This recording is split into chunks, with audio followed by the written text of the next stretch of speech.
Shalom saudaraku yang saya kasihi dalam Tuhan, salam sejahtera bagi kita semua. Mari sebelum kita mendengarkan firman Tuhan, kita bersatu hati, kita berdoa. Bapa di surga, Bapa yang kami panggil di dalam nama Tuhan Yesus Kristus, kami bersyukur buat hari yang baru ini, kalau kami ada sebagaimana kami ada, semua karena kasih setia-Mu. Saat ini Tuhan, kembali lagi kami anak-anak-Mu, kami akan mendengarkan dan merenungkan firman Tuhan.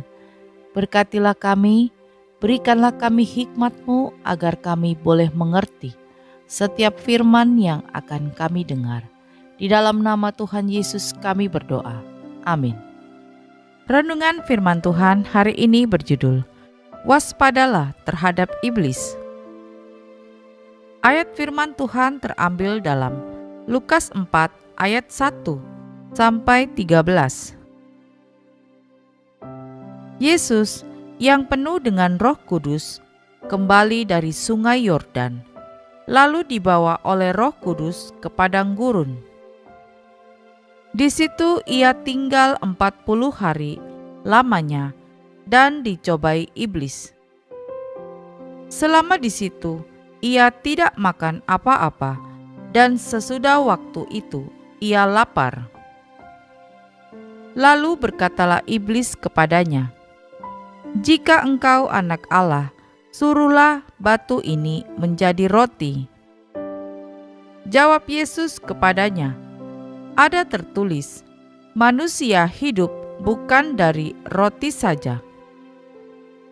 Kemudian ia membawa Yesus ke suatu tempat yang tinggi, dan dalam sekejap mata ia memperlihatkan kepadanya semua kerajaan dunia.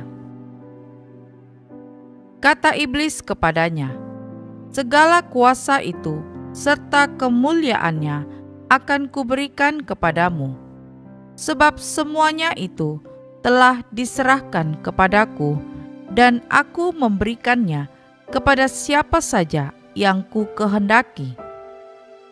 Jadi, jikalau engkau menyembah aku, seluruhnya itu akan menjadi milikmu." Tetapi Yesus berkata kepadanya, "Ada tertulis, engkau harus menyembah Tuhan Allahmu, dan hanya kepada Dia sajalah engkau berbakti." Kemudian ia membawa Yesus ke Yerusalem dan menempatkan dia di bubungan bait Allah. Lalu berkata kepadanya, "Jika engkau anak Allah, jatuhkanlah dirimu dari sini ke bawah. Sebab ada tertulis, mengenai engkau ia akan memerintahkan malaikat-malaikatnya untuk melindungi engkau.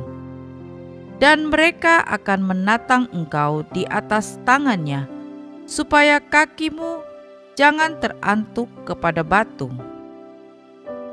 Yesus menjawab, katanya, "Ada firman, jangan engkau mencobai Tuhan Allahmu."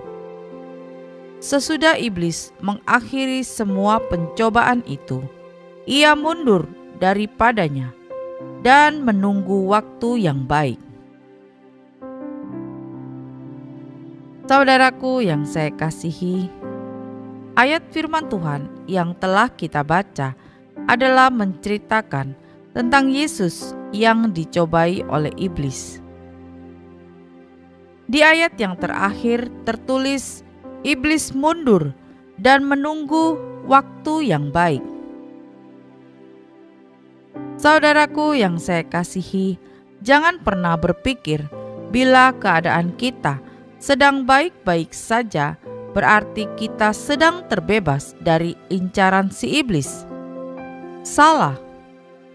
Dalam keadaan tenang ini, kita harus selalu waspada dan ekstra hati-hati. Sebab sampai detik ini, iblis terus berjalan keliling sama seperti singa yang mengaum-ngaum dan mencari orang yang dapat ditelannya. 1 Petrus 5 ayat 8. Iblis tahu tidak ada gunanya melancarkan serangan yang mendadak kepada orang percaya, tetapi ia harus mencari sikon yang tepat. Karena itu, iblis terus berjalan keliling sambil menunggu waktu yang baik. Saat seseorang bergaul karib dengan Tuhan dan hidup seturut kehendak Tuhan, di saat itulah saat yang tidak tepat bagi iblis. Karena orang itu tidak mungkin dapat dikalahkannya, karena di dalam orang tersebut ada Roh Kudus. Jadi, kapan waktu yang tepat bagi iblis? Waktu yang tepat bagi iblis adalah di saat kita mulai meninggalkan jam-jam kebaktian kita, jam-jam saat teduh kita, atau jam-jam ibadah kita. Kebaktian atau ibadah adalah pertemuan antara Tuhan dan umat-Nya. Oleh karena itu, kebaktian tidak bersifat satu arah saja, melainkan dua arah, yaitu dari Tuhan kepada manusia, juga dari manusia kepada Tuhan.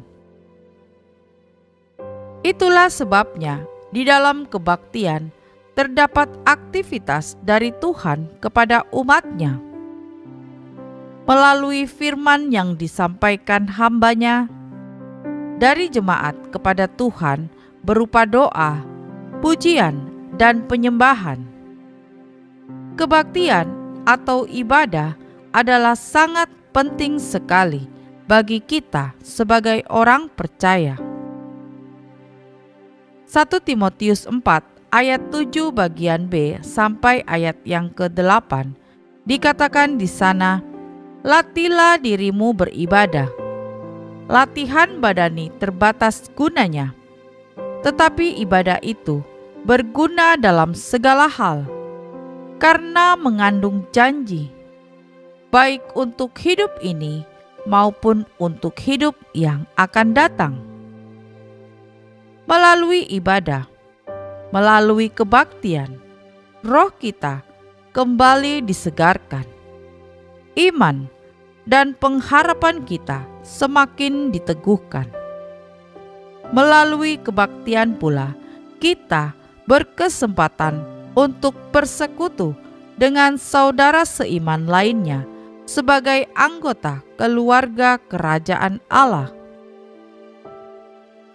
Efesus 2 ayat 19 mengatakan, "Kita bukan lagi orang asing dan pendatang, melainkan kawan sewarga dari orang-orang kudus dan anggota-anggota keluarga Allah, sehingga kita dapat saling menasehati, saling menopang, memotivasi, dan menguatkan." Jadi saudaraku yang saya kasihi, semakin kita setia berbakti kepada Tuhan, semakin kita mendapatkan kekuatan untuk menjalani hari-hari yang ada, sehingga kita tidak mudah diperdaya oleh iblis. Dengan menjaga hubungan kita dengan Tuhan, maka kita akan selalu waspada terhadap iblis. Amin. Kita berdoa. Bapa di surga, terima kasih untuk firman Tuhan hari ini.